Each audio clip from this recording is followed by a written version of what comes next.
You're watching live from New Delhi. This is DT India Live, India's voice to the world. I'm Sakal Bhatt, and coming up in the next 30 minutes.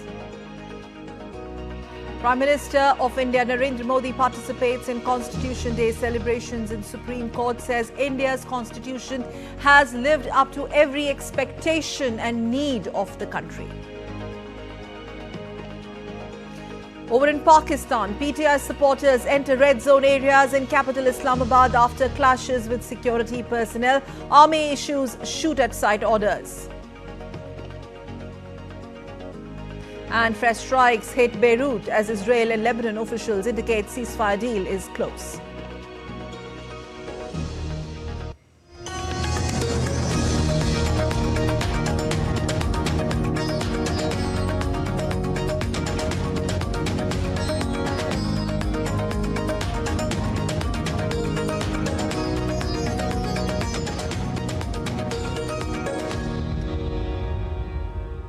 India's Prime Minister Narendra Modi took part in the Constitution Day special program at the Supreme Court of India. Prime Minister also released the annual report of the Indian judiciary. Addressing the gathering, Prime Minister Modi said that India's constitution has lived up to every expectation and need of the country, and he also emphasized that due to the power of constitution, the Union Territory of Jammu and Kashmir celebrated its Constitution Day for the first time.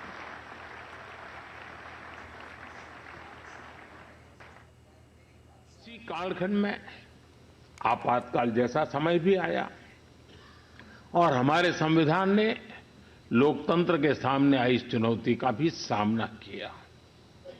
हमारा संविधान देश की हर जरूरत, हर अपेक्षा पर खरा उतरा है। संविधान से मिली इस शक्ति की वजह से ही आज जम्मू कश्मीर में भी बाबा साहब का संविधान पूरी तरह लागू हुआ है।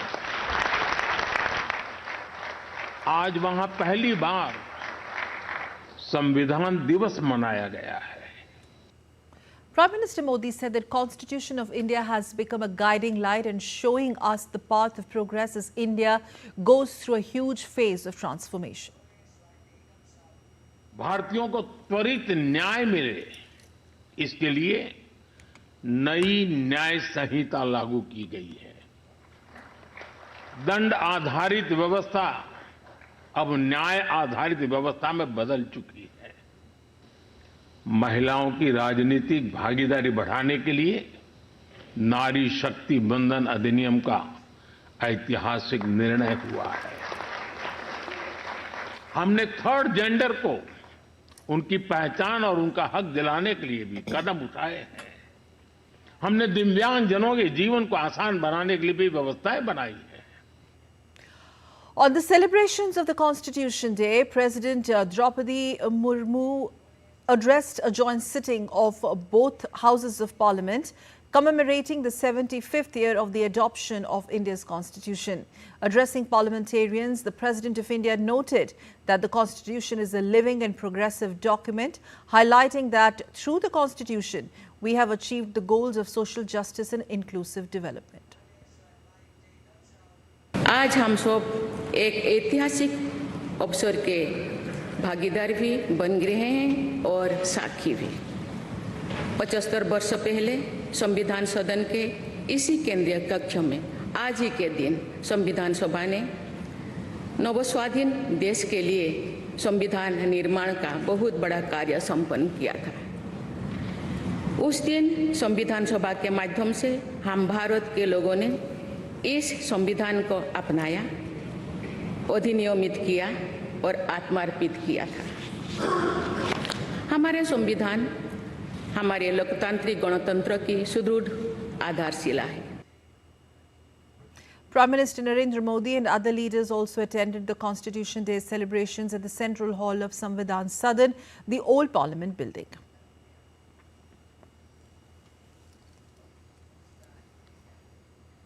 Department of Science and Technology, or DST, has taken a landmark step in empowering India's leadership in quantum technologies with the announcement of 8 innovative startups selected for support under its newly established guidelines. Here's a report. India is taking a giant leap in deep tech innovation with selection of 8 quantum technology startups under National Mission on Interdisciplinary Cyber-Physical Systems and the National Quantum Mission. The announcement made by Dr. Jitendra Singh, Union Minister of State for Science and Technology, marks a pivotal moment for India's quantum ecosystem. Under Prime Minister Science, Technology, Innovation Advisory Council, this was launched, I think, early this year, the National Quantum Mission with 4 verticals: the quantum computing, quantum communication, quantum sensing, and quantum materials. The quantum simulation, of course, is in keeping with our energy systems, the power grids, the renewable energy. We have set zero target for ourselves for 2070, so it's going to come handy over there also. And, of course, as far as the satellite-based internet is concerned, Department of Science and Technology has taken a landmark step in empowering India's leadership in quantum technologies with the announcement of 8 innovative startups selected for support under its newly established guidelines. and as you saw just now, these startups with their stars, their eyes, have the urge to prove themselves in each of these areas. This kind of technology is something which is going to be adopted very fast once people understand the merits of it and once it becomes available, accessible in general. The Department of Science and Technology has rolled out comprehensive guidelines to nurture startups in this cutting-edge field, offering resources, funding, mentorship and infrastructure. The overwhelming edition of that is now out. It has been It has been reported in the monthly release of the Finance Ministry as well. The rural sentiments are looking up or are not that depressed, and the consumption is happening actually. We are looking at more investments in productive assets. In fact, the rural investments more is towards consumption investments like mobile phones or gadgets, FMCG goods. The Quad Leaders Summit in Wimbledon saw a significant commitment to clean energy supply chains. In fact, India has pledged $2 million to fund solar projects in Fiji, Comoros, Madagascar and Seychelles. On 26 November, India's Ministry of External Affairs signed a project implementation agreement with the International Solar Alliance to execute these initiatives. The projects will focus on cold storage, healthcare solarization, solar water pumping systems to address energy challenges in Indo-Pacific nations. The investment aims to improve energy access, create jobs and ensure reliable power, reinforcing the Quad's commitment to combating climate change and fostering a clean energy future.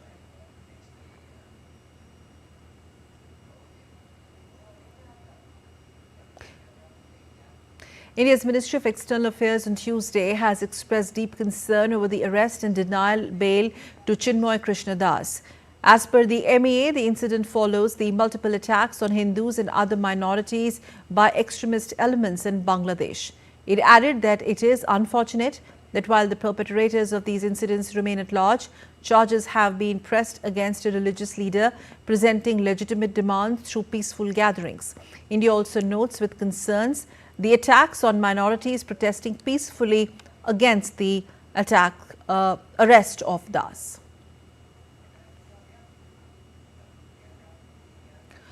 Shifting focus to developments in Pakistan, where protests in Pakistan's Islamabad have turned violent as authorities used tear gas to disperse supporters of jailed former Prime Minister Imran Khan on Tuesday. Supporters of Imran Khan entered red zone area in Islamabad after clashes with security personnel. 4 paramilitary troops were killed in the demonstrations today, with the government blaming the deaths on protesters' vehicles.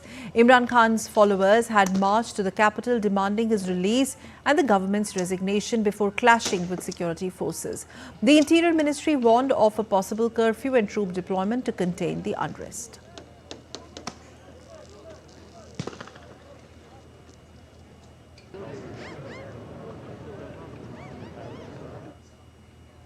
Let's get you some more news and updates. Lithuania's investigators have found out that there is no evidence of terrorism or sabotage in its investigation on DHL cargo plane crash that took place on Monday.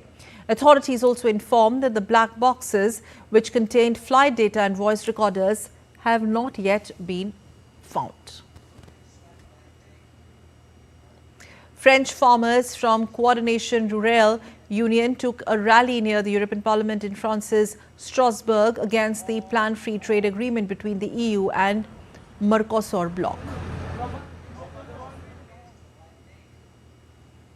State of Mexico has decriminalized abortion up to 12 weeks of pregnancy on Tuesday, making it the 18th state in Mexico to adopt 2021 Supreme Court ruling that decriminalized the termination of pregnancy.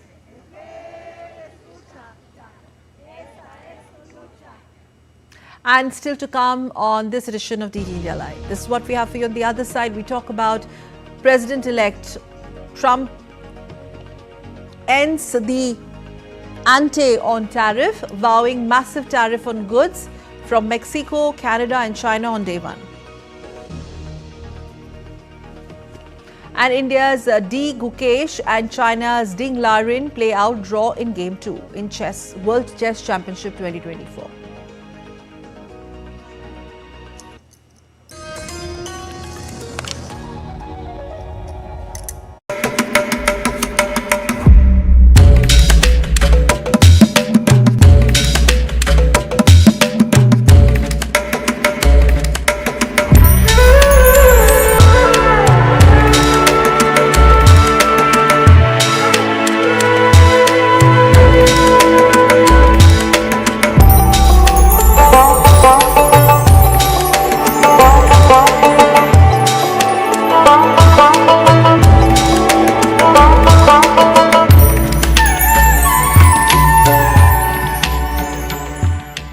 जिंदगी की हर छोटी बड़ी जरूरत के लिए आप जो सपने सजाते हैं, बस उसी उम्मीद को तो हम सहारा लगाते हैं।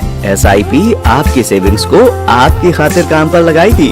आज ही अपनी पहली SIP की शुरुआत करें। अधिक जानकारी के लिए अपने वित्तीय सलाहकार से परामर्श करें। LIC म्यूचुअल फंड द्वारा निवेशक शिक्षा की एक पहल। म्यूचुअल फंड निवेश बाजार के जोखिम के अधीन है। योजना से संबंधित सभी दस्तावेजों को ध्यान से पढ़ें। Lights, camera, iffy. You're watching DD India Live. I'm Sakal Bhatt, and now let's move on to more news and updates. The Diamond Jubilee celebrations of the National Federation of State Cooperative Banks Limited were held in Delhi alongside a national meeting of rural cooperative banks. Union Cooperation Minister Amit Shah addressed the gathering and emphasized on strengthening the spirit of cooperation, which he described as promoting welfare for all and ensuring transparency through equitable profit distribution. समस्या PACS की समस्या होनी चाहिए, जिले की हर समस्या district cooperative bank की होनी चाहिए और राज्य की हर समस्या स्टेट कोऑपरेटिव बैंक की होनी चाहिए। एक कोऑपरेटिव का भाव जो है, सहकारिता का भाव है, सबकी सहभागिता, सबका कल्याण और मुनाफे का समान वितरण। ये तीनों संस्कार को अगर हमारी पैक्स या डिस्ट्रिक्ट कोऑपरेटिव बैंक छोड़ देते हैं तो मैं नहीं मानता हम कितने भी मुनाफा कर लेंगे, हमारे उद्देश्य में सफल होंगे। हमारे उद्देश्य में सफल होना है तो सहकारिता के भाव का फाउंडेशन स्ट्रांग करना पड़ेगा। In more news, Indian Railways is progressing towards constructing robust rail infrastructure for a stronger India. While addressing a press conference, Railways Minister Ashnavi Vaishnav highlighted the recent steps taken. किसानों को चाहिए flexibility. कोई चाहे तो आधा quintal सामान book करना चाहे, कोई चाहे अनार के आधा क्विंटल बुक करना चाहे, कोई प्याज के 4 क्विंटल बुक करना चाहे, कोई सोयाबीन के 10 क्विंटल बुक करना चाहे। तो किसानों को चाहिए फ्लेक्सिबिलिटी। तो इसके लिए फिर हमने क्या किया कि 20 कोच की ट्रेन बनाई। 20 कोच में 10 कोच रखे एग्रीकल्चर प्रोड्यूस के लिए और 10 कोच रखे जनरल कोच पैसेंजर्स के लिए। Indian Railways is advancing key rail infrastructure projects including the Bhusawal-Khandwa 3rd and 4th rail line projects spanning 131 kilometers costing over 3,500 crores. It will improve connectivity across Maharashtra and Madhya Pradesh and support logistics for coal, cement and agricultural products. इसमें एक ROR है, rail over rail.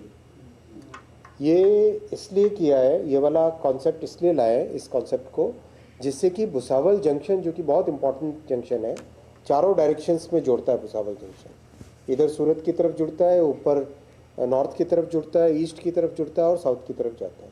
तो इससे अब खंडवा तक जाते जाते 4 line होने से करीब करीब पूरा मुंबई से उत्तर प्रदेश की जो कनेक्टिविटी है वाया मध्य प्रदेश, ये कंप्लीट एक अच्छी सीमलेस कनेक्टिविटी हो जाएगी, जो अगले कई वर्षों तक अपने लिए, अगले 10-15 वर्षों तक अपने लिए एक अच्छी फैसिलिटी क्रिएट हो जाएगी। The minister also spoke on the Eastern Freight Corridor. Eastern freight corridor के लिए फीडर रूट ये बनेगा। ये थर्ड लाइन जो बनेगी, ये third line practically eastern freight corridor को फीड करने के लिए काम में आएगी, क्योंकि जो पूरा अपना बघेलखंड एरिया है, बघेलखंड एरिया में काफ़ी कोल का प्रोडक्शन होता है, रीवा, सिंगरौली, सिद्धि वाला जो एरिया है पूरा, तो उसमें कोल का प्रोडक्शन होता है, तो वो डायरेक्टली ईस्टर्न फ्रेट कॉरिडोर पे आ सके, वो बेनिफिट इसमें आएगा। Abu Dhabi launched its inaugural Global Food Week on Tuesday, setting the stage for a comprehensive exploration of worldwide food security challenges. The event, organized by ADNAC Group and the Abu Dhabi Agriculture and Food Safety Authority, brings together international stakeholders to address critical issues in agricultural sustainability and climate change. The Global Food Security Summit will convene 21 ministers and government officials alongside 80 international speakers at the Abu Dhabi Exhibition Centre on November 26th and 27th. The highest quality of mature dates in the U.S. We saw how important it is, this global summit. We know the huge impact and get around the huge culture around the dates here in the Middle East as well. This is a huge impact for us to be a part of this, and we are very fortunate and very lucky to be here. Into healthy food products, the thermal meal plan subscriptions, and the future trend is all about this business.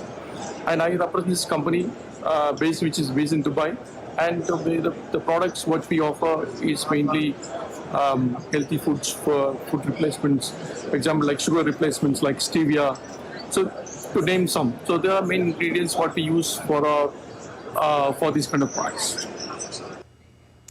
And now on to some updates from the West Asia conflict. Prime Minister Benjamin Netanyahu is expected to convene the high-level security cabinet meet in Tel Aviv on Tuesday evening. This is to approve a U.S. plan 60-day ceasefire or 60-day ceasefire plan with the Hezbollah group in Lebanon after more than a year of war. The Israeli military issued evacuation warnings for 20 locations in Beirut suburbs. On the contrary, Israel has carried out fresh strikes on Lebanon's capital, Hezbollah, too, has also resumed rocket fire on Israel. White House National Security spokesperson John Kirby says on Monday that they are close, but nothing is done until everything is close.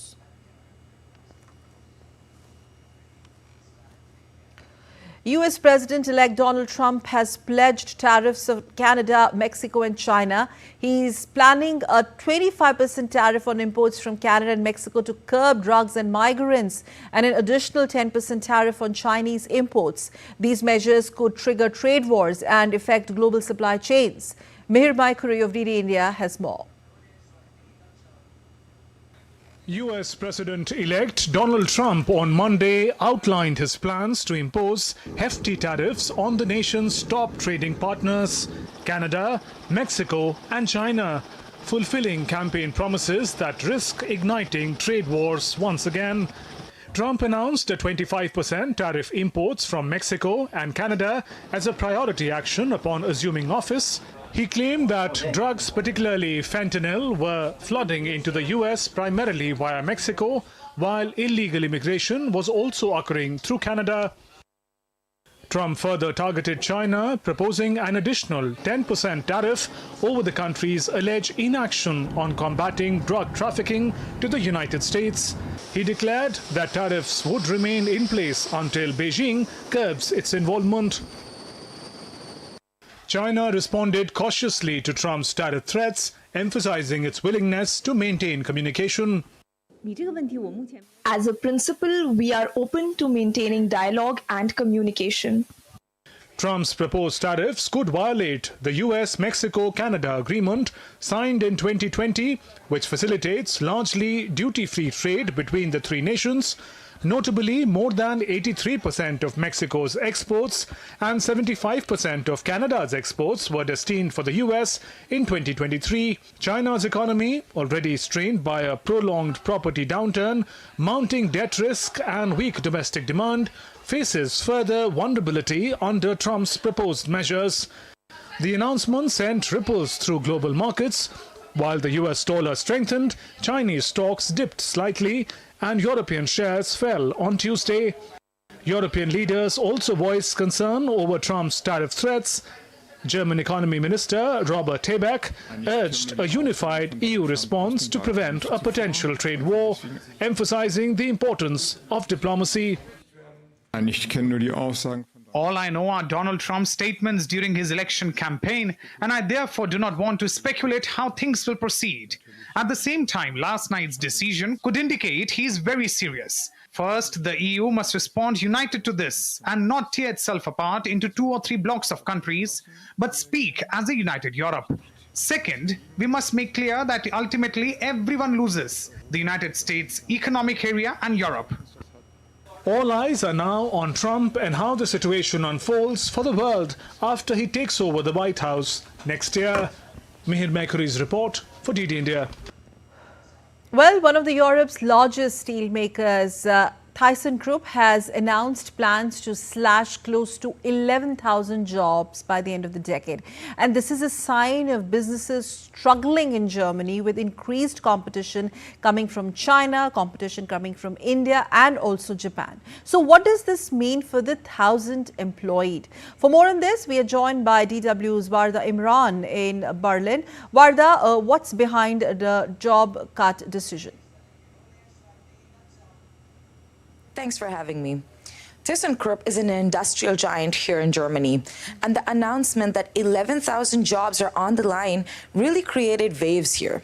The company said the layoffs were because of an increase in cheap imports, especially from the Asian market, which put a strain on competitiveness. Well, at least that's what the company said. However, the steel maker has been in trouble for a while now. There were protests outside of the Duisburg headquarters in Germany because there was a lack of direction for the steel subsidiary. ThyssenKrupp overall is a huge company. They make a whole host of things, including escalators we use at the malls, or submarines that scientists take to study the depths of the ocean. But its steel division had been causing the parent company some problems. And only a few months ago, the head of the steel division quit his job. This made workers really nervous. With management quitting, internal issues, and increased global competition, these job cuts are a way of cutting costs. Looking at major steel producers globally, the list is filled with companies from China, India, Japan, and South Korea. Having said that, is this also the trend in other European countries that we see at the moment, Varda?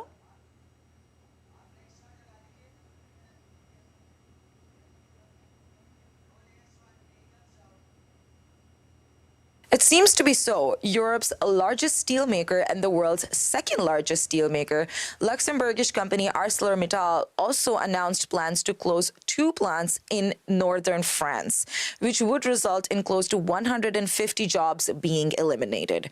Production is meant to stop in June next year, and employee departures will begin as early as April 2025.